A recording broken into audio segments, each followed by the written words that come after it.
The problems exist or occur if we dive into a coping behavior which is not adequate to the present situation because something from the past intrudes. That was Dr. Eckhard Roediger on Psychologists Off the Clock.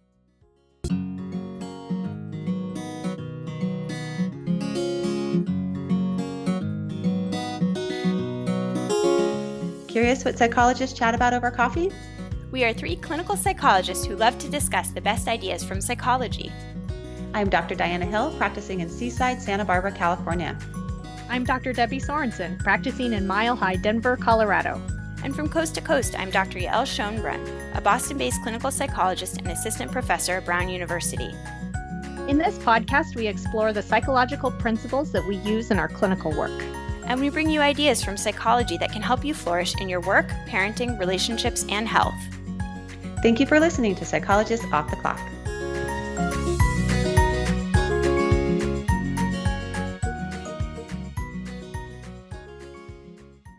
Hi, everyone.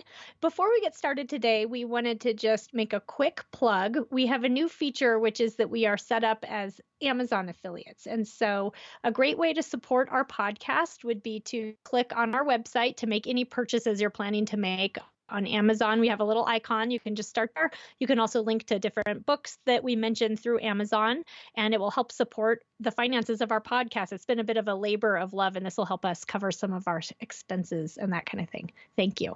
And in this episode, we are introducing a new feature. We have segments now called Clinician's Corner. And these are episodes that are really geared a bit more to clinicians, where we're going to delve deeper into some treatments with experts in those treatment approaches.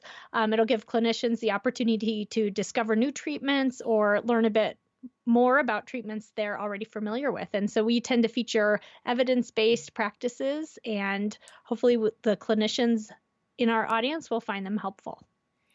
Awesome. Yeah, I'm so excited about this new segment that we have, and I'm particularly excited about this first episode. In this episode, I spoke with Dr. Eckhard Roediger, who's an expert in schema therapy, and he recently came out with a book called Contextual Schema Therapy, an Integrative Approach to Personality Disorders, Emotional Dysregulation, and Interpersonal Functioning, with his co-authors Bruce Stevens and Robert Brockman.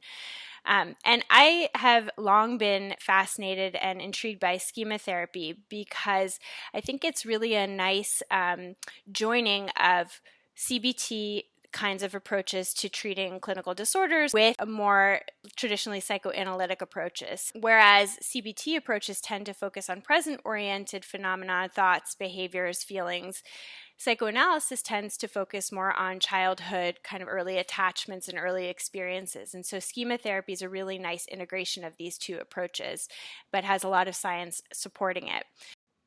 Yeah, and Yael, I appreciated the interview. I think as someone who was less familiar with schema therapy, I didn't ever do any training in schema therapy before. But I still think as a clinician, we always want to be learning and growing and staying updated on what's going on in the field.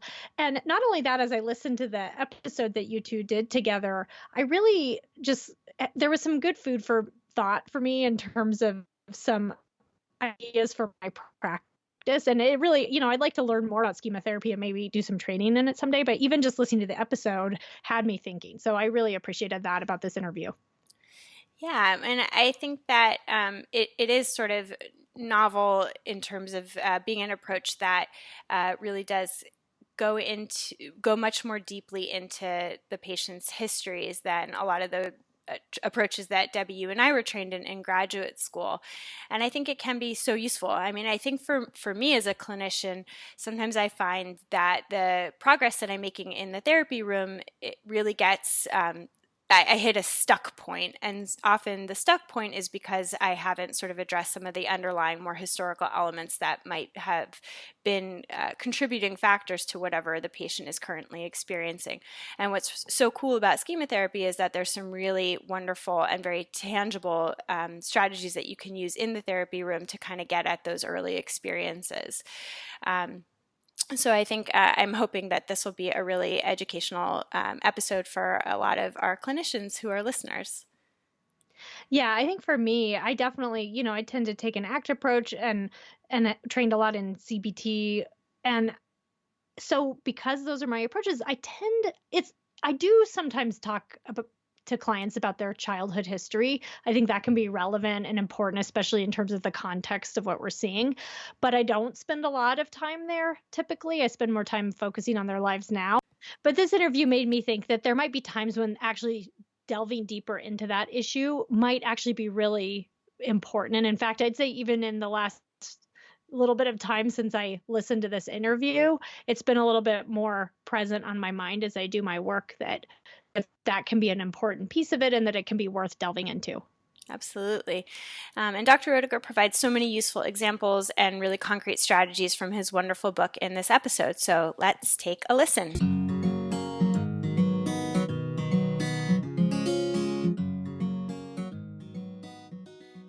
Hi, this is Dr. Yael Schonbrun, and I'm so excited to talk today with Dr. Eckhard Roediger, a neurologist, psychiatrist, and therapist who's trained in both psychodynamic and cognitive behavioral therapy. And we'll be talking about his recently released book called Contextual Schema Therapy, an Integrative Approach to Personality Disorders, Emotional Dysregulation, and Interpersonal Functioning. Dr. Roediger is the director of the Schema Therapy Training Center in Frankfurt, Germany, and we're currently talking, I am in the US and he's in Germany, so hopefully the call comes in clear. And Dr. Roediger was the president of the International Society of Schema Therapy, or ISST, from 2014 to 2016, and he's currently treasurer. He has been a schema therapy trainer and supervisor since 2008, and he has authored numerous books, book chapters, and articles on the topics about schema therapy and related subjects. Welcome, Dr. Roediger. Hi, happy to talk with you today. We're so delighted to have you with us today to talk about the ins and outs of schema therapy, which is a unique approach that has shown high effectiveness among populations with hard-to-treat presentations. But before we dive into schema therapy, I actually was wondering if you'd be willing to give me a glimpse into the culture of therapy in Germany. In the US, therapy culture varies so much based on which region of the country in which you live, for example, whether you live in a rural or urban area. So I'm curious, how would you describe the overarching interest and comfort with therapy in Germany? What is the level of stigma around mental health and mental health treatment? Well, compared to the rest of the world, in Germany, we live in a kind of psychotherapy paradise because psychotherapy is refunded insurance companies up to 80 sessions. And beside that, there's a lot of inpatient treatment or day treatment available. And this gives us the chance to apply a lot of therapy without strong limitations. And we are very well aware that we are living and working under very privileged conditions, and we are very thankful for them. So wherever you are in Germany, you have a good chance to get access to a therapist and get a good and scientifically based treatment. Is that right? So the standard, most people have available to them therapy, and most therapists are trained in evidence-backed treatments? Yeah, there's a very high standard in treatment, and we have long and intensive treatments, so every client can be quite sure that they get a really sound treatment. They have to wait maybe for 2 or 3 months, but then they get access to a really elaborated and well-working treatment, and they can be quite sure that and it's not a kind of a bingo where you don't know what you get, because everybody who has a license in Germany, an official license, is well trained. That's amazing. That's quite different than it is in the really US. Very, very different. As far as I know, the treatment conditions in the States or in most other countries in the world, this differs very, very much. It's like in Switzerland or maybe in Austria, but we're really in a kind of paradise here. Yeah, that's amazing. It's amazing to be able to do work in that kind of an environment where, you're surrounded by collaborators and colleagues who are well trained, and also you have a population who is familiar and can access the kind of treatment that you know is going to be effective and worth their while. Yeah. That's and it creates a field where a lot of psychotherapy research is done, and some of the new developments in psychotherapy are actually now coming from Germany. Usually they all come from the States, but especially, for example, in schema therapy, there is a lot of things going on and being developed in the Netherlands or in Germany. That's very cool. Yeah, so let's turn to talking about schema therapy. So I first learned about schema therapy some years ago. I don't want to age myself too much, but in graduate school, and you and I had been talking before I started the recording, that I was really trained in the original schema therapy model that was developed by Jeffrey Young when I think he first published his seminal book in 1990. But schema therapy has really continued to evolve. So I wonder if you could give us a larger view of where schema therapy fits into the broader evolution of psychotherapy.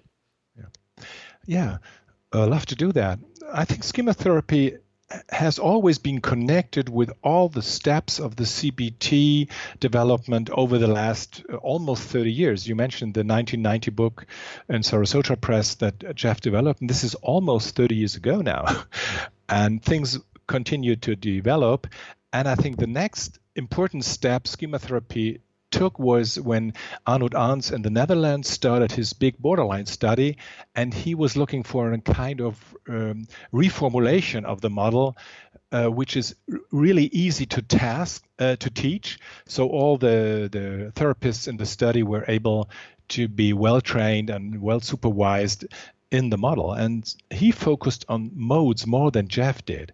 And so the Dutch formulation of the schema therapy model differs to some extent to the original model that Jeff developed in the States. So schema therapy in Europe has another presentation as the schema therapy in the States. I experienced that first when I came to Wendy B. Harris Institute in New York. I think it was in 2012 or something like that. And I realized that you are really trained slightly differently. And and now the next step the Hope psychotherapy development took was this, what Stephen Hayes originally called a third wave approach. Now, then he called it a contextual model. But the idea of a metacognitive approach in CBT, which is more or less obviously tainted by Buddhist thinking, also happened in schema therapy. And beside me, there are many more therapists who got infected by this idea, which is much more than a therapeutic technique. It's an attitude towards your thinking, towards your emotions. And I think the ACT model developed by Stephen Hayes and his colleagues is a very, very well outworked way to integrate Buddhist thinking into a scientific approach.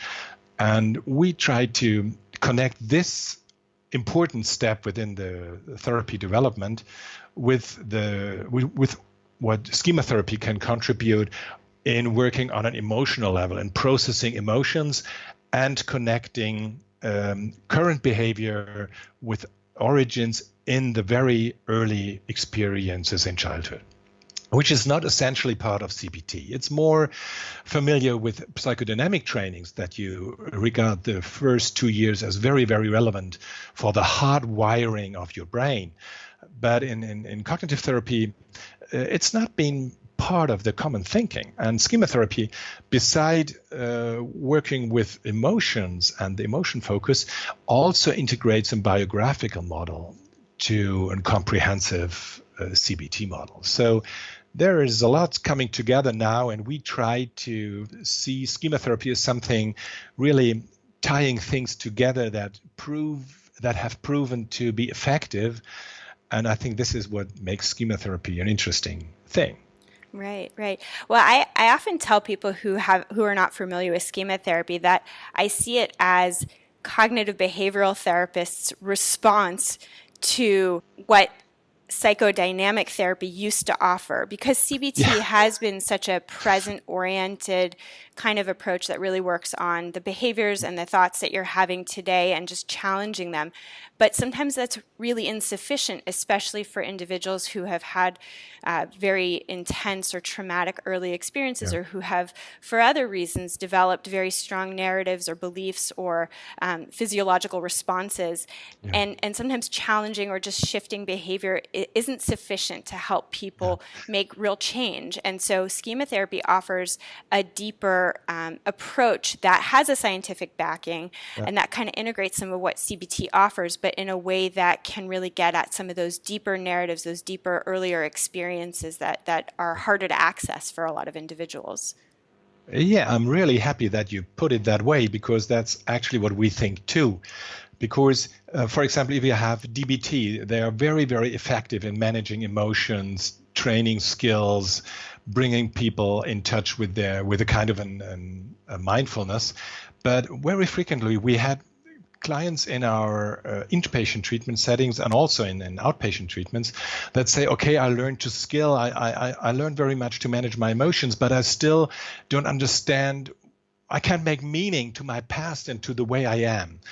And connecting current experience with these childhood experiences helps them to create a functional narrative about their past. And this helps them to gain orientation right now and to take their lives into their hands, to bring it to a good end. So making meaning is part of what our brain is always doing. And this is something that Stephen Hayes pointed out in this relational frame theory. This is what our brain is always doing. And we can help clients to find a reformulation of their narratives and their conceptual self, as the ACT people put it, and helps them to write a new story about how they are now and what they can try to be in future.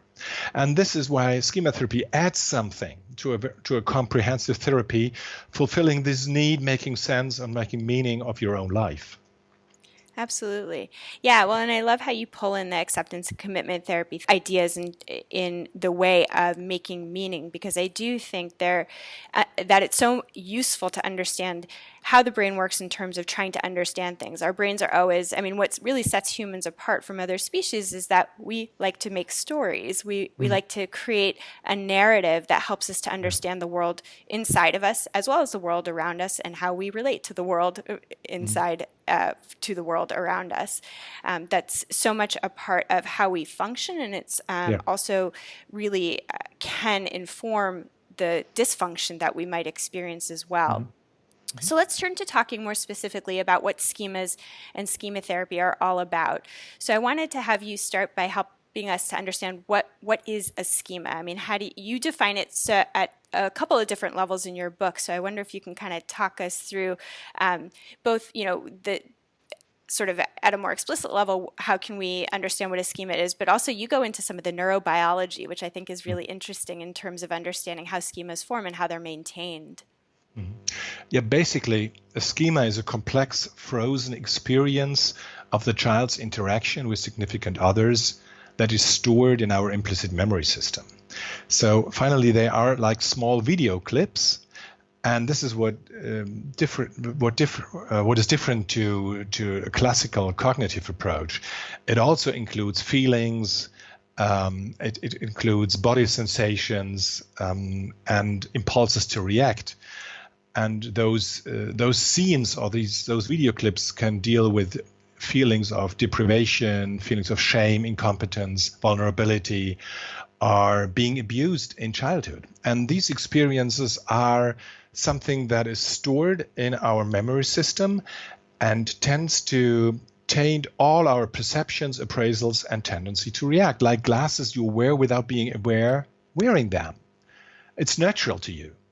How do you articulate what the central goals of schema therapy are? So if you have somebody coming in who has clearly had some traumatic experiences from early childhood and has developed these small videos that are getting activated in various areas of their life, whether it's work or personal relationships, and might be impeding their progress towards meaning making in life. What does schema therapy try to do? At the end of successful schema therapy, what have you achieved? Well, there you can put it in, like in ACT, you can put it in 3 steps. The first thing is mode awareness. That means that you manage to step out of the current schema activation that appears primarily completely egocentric. You feel that that's the truth that you're experiencing. So this is why mindfulness is so important, because it helps people to get some kind of epistemic mistrust towards your own beliefs. So you don't believe everything your mind tries to tell you. That's one of the Buddhistic sentences. And so first is to develop a kind of observer mind towards your own emotions, towards your own thoughts. And then you can look at it, for example, like being in the shoes of your best friend. And this is what we actually train, and this is influenced by this Buddhist background, to teach people just to take this perspective. And then you can label what you perceive, and then you can connect it with what you experience in imagery work, for example. Imagery work is so relevant because it gives you a vivid impression what actually happened in your past, as far as you remember it. It's not necessarily true, but it's how you perceived your past. And if you connect the past experience with your present feelings, you can get an idea how much of the past is still intruding into your presence. And this helps you, if you compare this with an adult perspective, we call it adult perspective, you can also call it a rational or functional perspective, that you can take from an outside stance.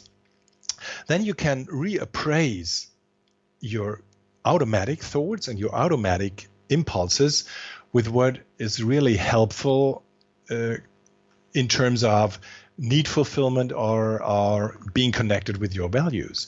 And this is the tipping point to make this redecision, to really understand what happened in the past and why you are so inclined to react that way.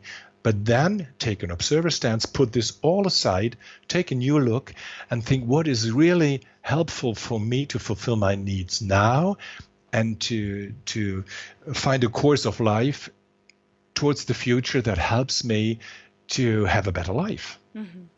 Yeah. And step out of my life traps, not continue in my automatic pilot.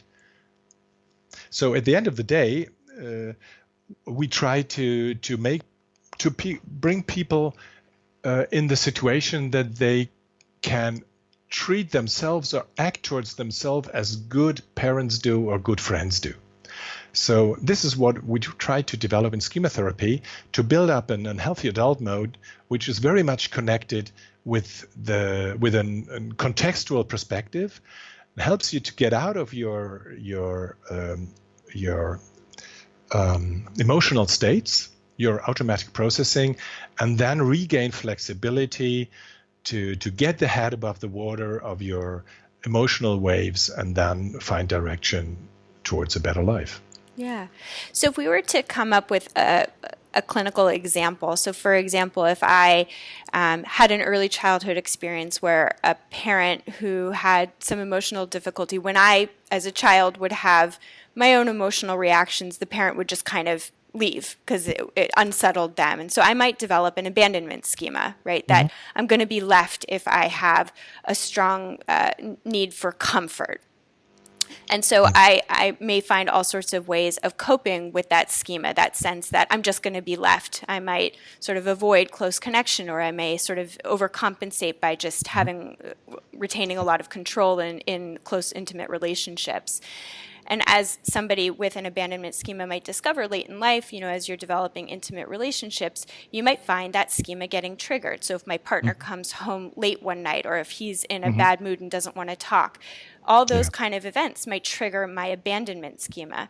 And so as you're talking, I'm just sort of thinking through this example that you might help me to take off those glasses and sort of take a look at the way that narrative had developed over time, and the kind of response in me that both the physiological, the narrative, but also the behavioral responses that I might engage in to try to protect myself from the pain that would be caused by having that schema triggered. And so by taking off the glasses and gaining greater awareness, I might then work with you, my schema therapist, to try out some different kinds of behaviors, but also to learn to soothe myself in more appropriate ways, instead of in maladaptive ways that kind of kept me stuck from progressing and sort of enjoying my close relationships. Is that kind of right?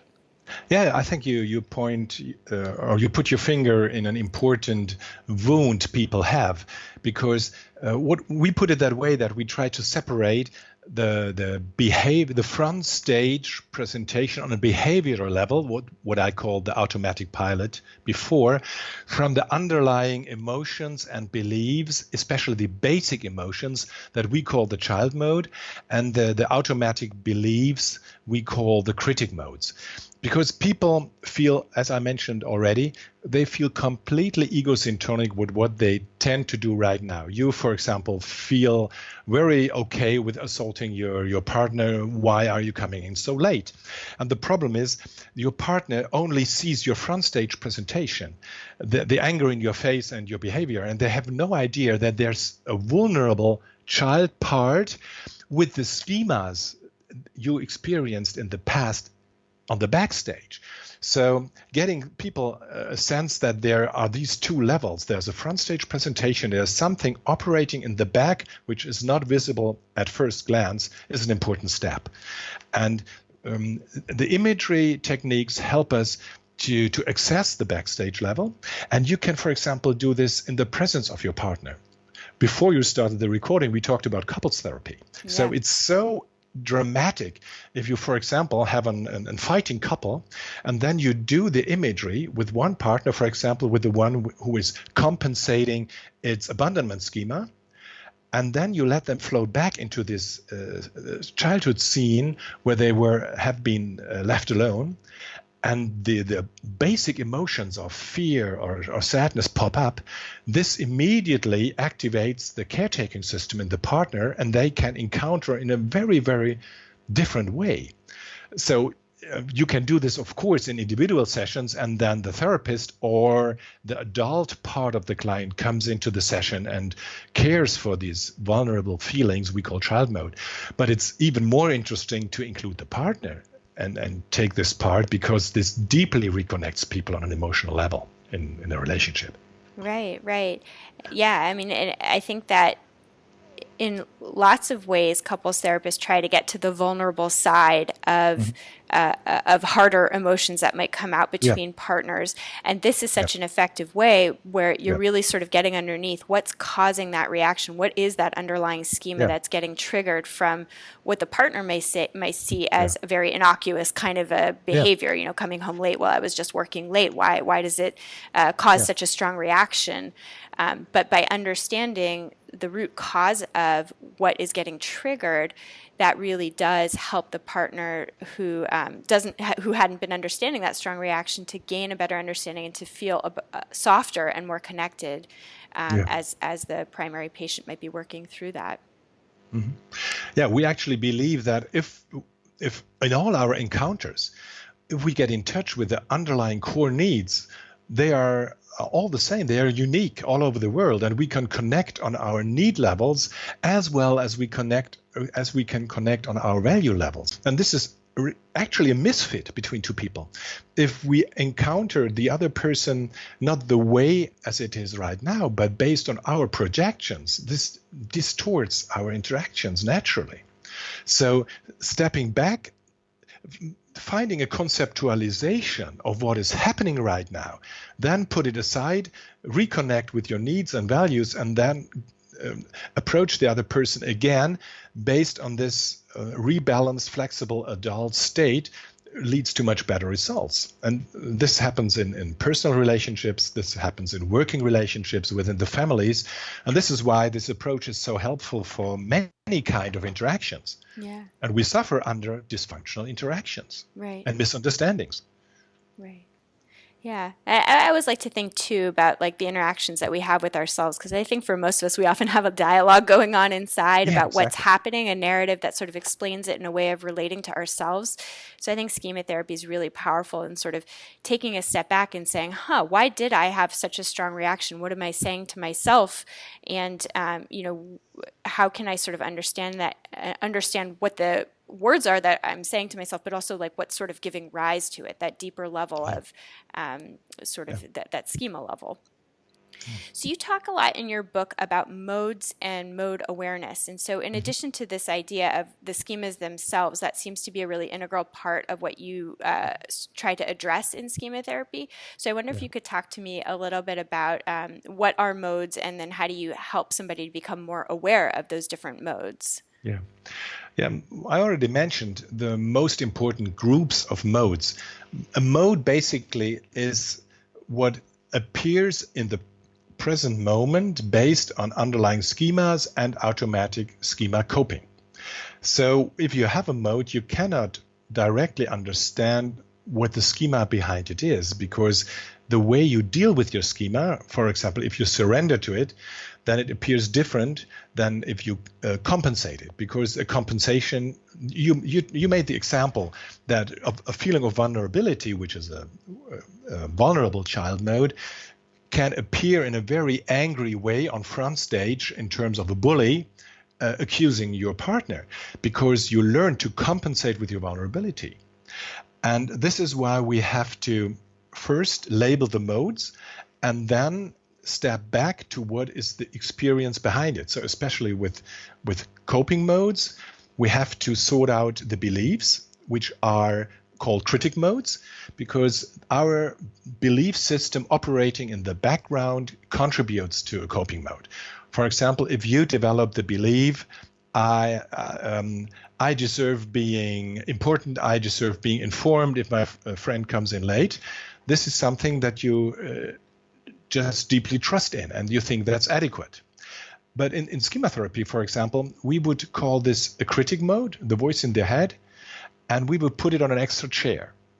And despite if it's right or wrong or true or false, we look at the effects of these voices.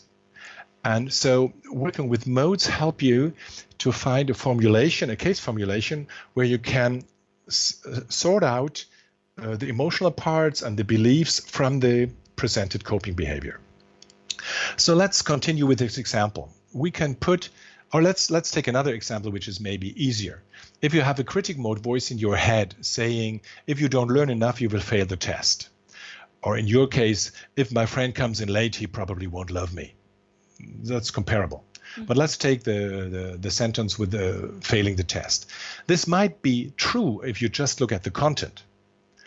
And this is something we learned from the metacognitive perspective. It's better or more helpful to look at the effects of a thought than on the content itself. So this brings us back to functional contextualism as an extension that is incorporated in our contextual schema therapy approach compared to conventional schema therapy or conventional CBT. Because if you take the sentence, if you don't learn enough, you will fail the test, you can put it on the chair for the critic mode, and then you can put the child mode chair in front of this critic mode chair. You sit beside the client and ask the client to speak this sentence out towards the empty child chair. And the interesting thing is that the client can perceive the ego synchronicity of this thought. They really buy into these beliefs. And that's important, that they experience how vivid and how convincing these thoughts appear on first glance. And before they feel too comfortable on this chair, we ask them to change to the other side, and then they have to sit on the child mode chair. We again sit beside or slightly behind them to give them a kind of a backup. We are always on their side. And then we ask them to feel, close the eyes, feel inside the body, and ask them, how does this sentence make you feel? Independent on the content. Just how does it make you feel? And they feel under pressure, they feel suppressed, because usually it's not only the belief itself, it's also the way how the voice appear in the head. They appear very demanding, very pushing.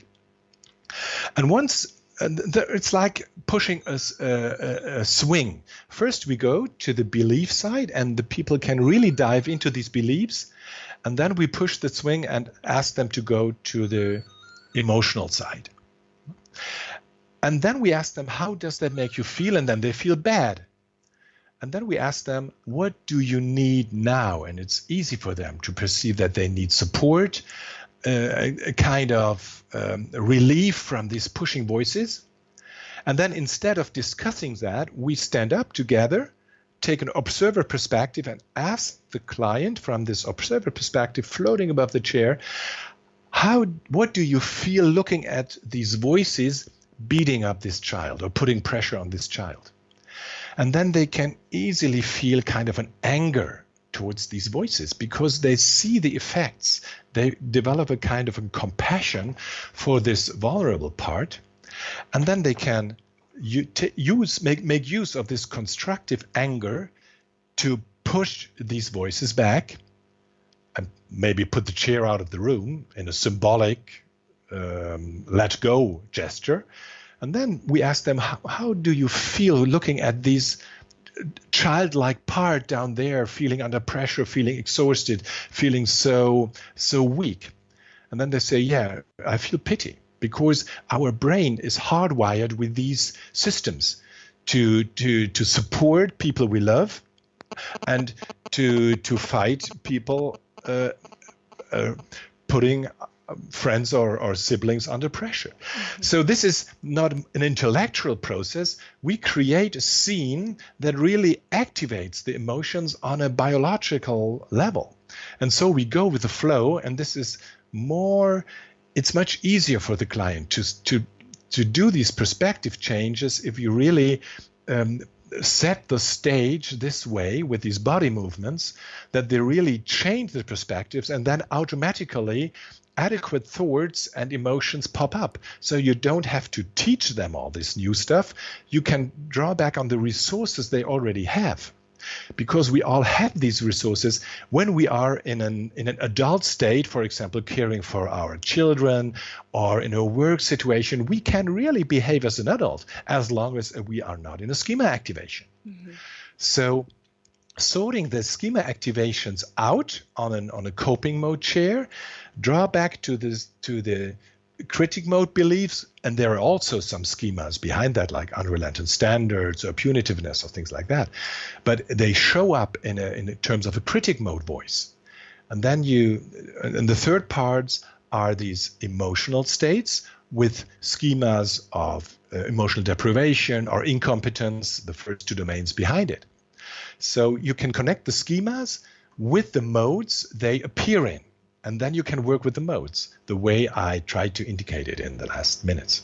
Yeah, that's such a great example of how you really integrate the schemas. And how we work with them. Yeah. And how you work with them, and then the modes and the mode awareness, and then the basic emotions and coping styles. And you're sort of, in this example in the therapy room, activating it, but sort of in a really different way than it happened when the schemas were initially developed. And you talk a lot in your book about sort of the importance of activating the schema, but sort of within the client's emotional tolerance window. So in this very caring, careful way, because a lot of learning can happen when there is some activation, but if there's too much activation, it's a lot harder for people to perform. You and I were actually just talking about that before we started the recording, that your English is quite good when your anxiety is sort of within a particular window. And I do these podcasts much better when my anxiety is in a particular window. But when it goes too high, our performance might go down. And the same thing goes for schemas, that if we're sort of in a tremendous amount of pain, it's hard for learning to happen. And that's a place where the therapist is really integral in sort of making sure that the client is experiencing some activation so that new learning can happen, so that they can sort of witness the schemas being activated, all the voices that are happening, all the mode styles and coping styles that are occurring, and then try to engage in some learning of how to do it differently, but to do that within a particular window that isn't sort of overly painful or overly elevated. Yeah, that's pretty true. And this is the challenge for the therapist, to balance the therapy relationship in a way that always keeps the client in the tolerance window. And unlike many other therapies, we really think that if clients are out of their emotional tolerance window, they are no longer able to perform as an healthy adult person. So, for example, if you look at DBT, the DBT always thinks there's an adult person inside an adult-looking person in front of you. But we think there's a child mode operating inside an adult-looking person. And we treat this this childlike state as we would treat a real child. And this is what we call reparenting. And this is why especially borderline clients like schema therapy very much and stay in the treatment. The dropout rates are really low in schema therapy because we offer these childlike clients what they need. And this is the first part of therapy. So we care to keep them in the tolerance window. We offer support. We show them how they could do things. We make suggestions. You take them at the hand as you do it with smaller children. But immediately when the adult functioning level appears, we step back and give the lead to them, pass the baton to them, and ask them to make use of the resources. And this is the empathic confrontational part. We don't do anything the client can do by themselves. But so if they tend to lean back and let us do the work, we challenge them and ask them to get more active. So constantly we try to balance and keep them in the tolerance window. I love so much of that, but one of the things that I had planned to ask you about that you're kind of diving into, which I think is such an important point, is the nature of the therapist-client relationship. Now, in a lot of CBT therapies, there isn't that much attention given to it. I mean, I think there's certainly attention given always to the therapist being a warm and supportive and empathic, non-judgmental person, but schema therapy really goes into a lot of detail about the way that the therapist-client relationship can serve this can provide a lot of leverage and a lot of the therapeutic action in therapy. Mm-hmm. So you talked just now about sort of this idea of limited reparenting, which I think is a really interesting idea, but there's a couple of other areas that you talk about in your book in terms of the therapist helping to provide corrective emotional experiences. Mm-hmm. And one that I think is really interesting and that is sort of DBT-like, which is the therapist working to set limits and give practice to a client who may not have had a lot of those kind of comfortable or really positive learning experiences with somebody who was in a caregiver role, setting limits in an appropriate way. So I wonder if you can talk a little bit more about different ways that schema therapy uses the therapeutic relationship to help the patient. To make a clear point here, we believe that most clients give their best if we give our best too. So if the clients feel truly cared for in the reparenting phase of the therapy, this works like a kind of glue. And we are sitting close to the clients, accompany them in their deepest feelings, validate all the feelings, and then we take a clear stance towards their over-demanding or punitive critic modes like good parents do for their children. And they can reach out for us between the session, for example, when they are really in trouble. So this shows them that within the boundaries of a professional relationship, of course, they feel that they mean something to us and that it's a real relationship. They matter and we care for them. And our attachment system provides us with a clear sensor about that. So clients are thankful for what we do for them. And thus therapists achieve a kind of credit, allowing us to challenge the clients later. So to some extent, they want to pay back and get active, not to disappoint us, just like children do. And we believe in the inborn will of the clients to give the best they can once we identified and sorted out the interfering critic mode beliefs. And I admit that this is a very positive view in human nature, but this is underlying our schema therapy model. So we are not completely naive because there is some research indicating that these inborn pro-social traits to be cooperative help to contribute that mankind survived in the past. Right. But it's not, we are not, there is a certain risk, and maybe we come back to that later, that therapists do too much. And especially, for example, with traumatized clients, therapists based on their own schemas tend to feel in charge to care for everything. So in the first phase of therapy, we offer a lot of support, but we are always aware if the clients really do the best they can. But if you give them something, it's much easier to ask for a contribution from their side. If you stay too detached, it's like being on a seesaw and nobody wants to move. And this can lead to a very stuck situation in therapy. And we try to create a good momentum in schema therapy with some optimism in the beginning, encouraging the client, conveying some trust that we can make things better. And then we try to activate the clients with a stepwise taking a more active role. And this positive atmosphere leads to the low dropout rates that we have compared to all other borderline treatments. Yeah, I mean, I think that is such a powerful piece of schema therapy, which is, sort of the emphasis placed on building a very genuine relationship between the therapist and the patient. That is a genuinely caring mutual relationship, and that can be a very powerful tool in therapy.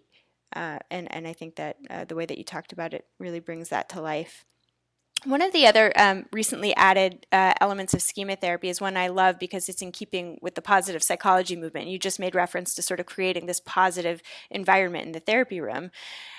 So, while a therapist and a patient might work on what Jeff Young used to call the early maladaptive schemas, you also talk in your book about working on positive schemas. So I wonder if you can talk a bit about why that might be important. Yeah, well, I have to admit that we don't buy too much into the concept of positive schemas because, and some colleagues do more of that. Okay. Well, I think that, but positive schemas finally play an important role. But usually the positive experience are not that significant as the situations of need frustration are leading to negative schemas. Maybe I can compare it with the air around us. As long as you get enough of it, you're not so much aware of it. Once you tend to suffocate, you know how much you needed something. Sure. So I think all patients bear some strengths, we can make use of in therapy. We call them resources usually. And some of them might be blocked by critic modes or concealed by maladaptive automatic coping behavior. And in therapy, we try to stop the automatic behavior and identify and sort out the critic modes in order to unblock resources like constructive anger or an innate compassion for yourself, which is not maladaptive if you love yourself to some extent. But if you listen to the critic mode voices, they tell us, oh, don't be so selfish. So there is a lot of things to be reappraised, but if we go back to this backstage level and really look for the needs and sort out the critic mode voices, then you can release innate strengths of the clients, and you can, of course, call this positive schemas. And it makes, at the end of the day, and I think this is why you like this term, we have to go with the resources. And many people have them. The problem is not that they don't have the resources. The problem is that they are blocked. So much work is focusing on these blocking critic mode beliefs and automatic maladaptive behavior traits. People can do much better if you unblock their resources and allow them to do what they can. Right. Yeah. And so I wanted to talk through some of the strategies that you use in schema therapy. You talked about some of the chair techniques that you use, and you go into a lot of detail about those in the book, and those are really interesting. I jotted down a couple of notes about other strategies that you describe in the book, and you can talk about any of these, but I wrote down integrating levels of cognition, inducing mode change, re-scripting traumatic events, using imagery, future-directed, safe place, childhood imagery, or farewell imagery, and then a variety of behavioral strategies. So, for example, looking for alternative approaches, using mindfulness, self-care, self-compassion. I'm curious, when you sort of think about the therapy that you offer or when you're supervising, what are the strategies that you find yourself defaulting to most often? Yeah, we make use of all these strategies that you mentioned, and I think this podcast won't give us time to go into them in detail.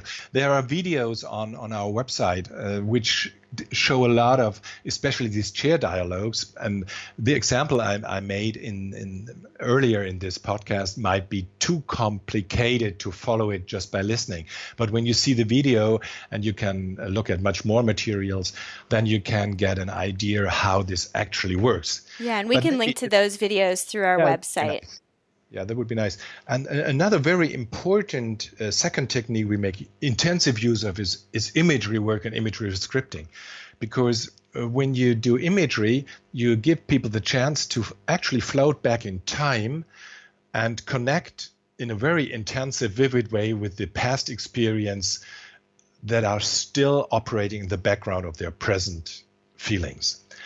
And so imagery helps us to get in touch with the interpersonal painful situations in our past that still influence us today.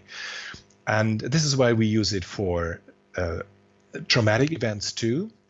And it gives us the chance to enter the stage with the adult state the client is in now, together with a therapist at their side, taking a new look at the situation. So it's not about changing history, but it's about changing the meaning the people made in the past, in the childhood of these experiences, that they felt completely helpless, that they had the feeling this will never change. And now when we enter these images, we can change them actually and bring them to a better outcome in terms of rescripting. But the point is not to change what happened in the past. We can do that, of course, but to show them you can take a new stance, you have a lot of resources, and now you can make use of it to rescript the event and bring it to a better end. And this is the baseline of our work. And so chair dialogues work with the inner world of the client today in terms of inner voices or child mode feelings they have now, while imagery always gives you an access to what happened in the past. So you can combine these techniques. And every time you want to bring the client to the experience that there's always a past level present in their current feelings, you do an imagery. For example, if you have a chair dialogue and they get in touch with these feelings of hopelessness, you can ask them to close their eyes, float back in time, and then they immediately can access the scenes behind the present feelings of vulnerability. And for example, if you take the example you made with your friend, if you have a couple in the session and you get into your anger and you float back, you can get in touch with the little child inside of you who has been left alone by the parents.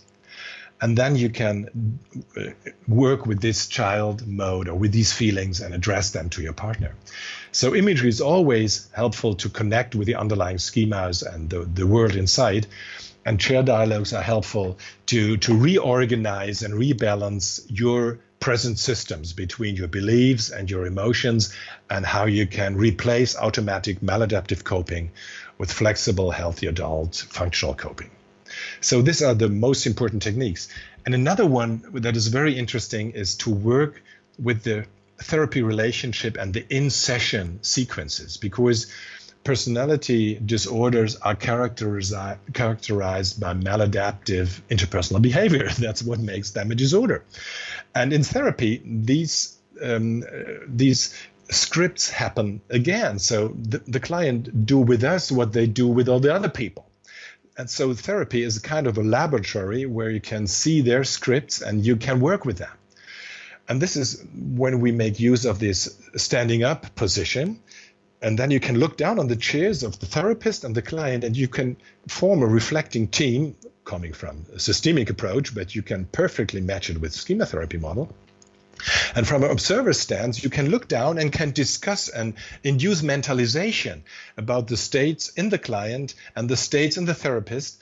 And you can put everything in place. You can connect it with the mode model, take a new stance, and can decide what ways a client can take which roadie can take to express his real needs, and the therapist can contribute with their feelings, replacing the feelings of other people in other interactions outside. And we can bring this experience of the therapist in a very gentle and non-confrontative way and add this to the agenda and bring this into the laboratory when we are in the standing up position. For example, you can ask, are you interested how the therapist feels if the client acts this way? And then you can bring it on the table, and clients can integrate this into their strategies. Yeah, that's such a great approach to helping people become more aware of what it is that's happening internally. Yeah. Right, because as you sort of described this sense of like ego-syntonic ways that things play out, was that we're just not even aware what we're saying to ourselves or why it is that we're reacting so strongly. But by taking some of these very behavioral in-session approaches of having people kind of take a step back, like literally take a step back and take a look and wonder together with you, the therapist, about what it is that's happening internally and interpersonally, it really does give some good perspective, some useful perspective. Our perspective completely narrows down when we are very much in a highly emotional state. And it feels right, but once we open the scope again, and this standing up position is so helpful doing that, it's clear that we don't have a complex picture. And so this is our way to change between a self in process, as the ACT people calls it, with a contextual self in terms of an observer perspective by taking this standing up position. And I really wonder why other therapists in other therapy approaches don't make use of these simple techniques, which derive from psychodrama, of course, but to make it real in the therapy room. And other therapies, for example, transference-focused therapy, they have a model with parts of the self as well, but they do it all on a cognitive in cognitive movements in a face-to-face position. And this is very challenging for clients. And if you play it out in the room with separate chairs and standing up, looking down, changing sides, this makes it easier to induce mental movements if you induce physical movements. So some things we do are quite simple. And I think one of the contributions of schema therapy, and especially Jeffrey Young, was to break up some do's and don'ts, and we started to be experiential and experimental and just do what seems obvious and helpful. Yeah. And I think this is one of the secrets why schema therapy is effective, that we just do what is promising to reach the best results. Yeah. Well, and I'll sort of turn us to a last question, because I think that this is another thing that you talk about in your book that I think is not discussed as much as it should be in most therapy manuals, which is therapist self-care. Why you have an entire chapter on therapist schemas and therapist self-care. And I think that that's just really lovely, because as a therapist, it sort of goes without saying that you take on a lot and you work really hard for the welfare of your patients, and it can be challenging work. And so I'm curious, sort of if you could tell us a little bit about why that's so important and what it is that you recommend for therapists who are offering schema therapy to patients. Yeah, like you already pointed out, we have our schemas ourselves, of course. And most of us have some kind of emotional frustrations in the back. And all of us have unrelented standards. This is the entry card to a university career, of course. That's right. I admit I have one of those. Yeah, and if this leads to a self-sacrificing schema, which is very prevalent among therapists, you are vulnerable to burnout and to abusive clients. So we have to teach therapists to apply the model on ourselves. And this is one of the best news, that if you really do it with yourself, first you get very, very experienced in applying the model on everyday life situations, and this is helpful for therapy. You are a good model how to balance your life, how to balance support and confrontation in a good way. And finally, you are more effective in your therapy because you have a roadmap where to go, and you're so familiar with it because you do it every day with yourself. And so being good with yourself, being good with your clients, being good with your partners or your workplace colleagues is one thing. And it's much better than drinking water and preaching wine to the clients and help them more than you help yourself. So it's fair and it feels good doing that.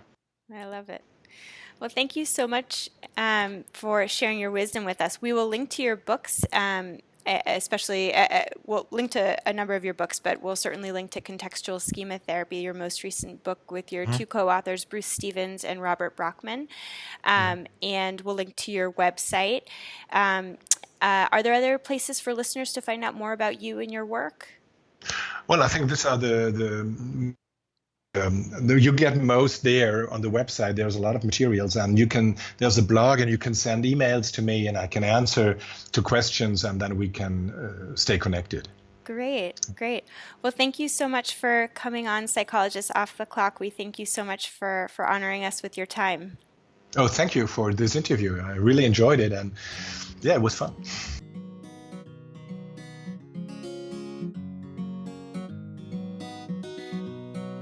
Thank you for listening to Psychologists Off the Clock.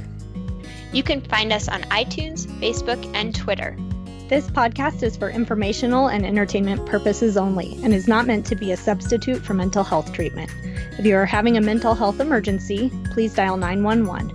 If you're looking for mental health treatment, please visit the resources on our webpage. Our website is www.offtheclockpsych.com. That's www.offtheclockpsych.com.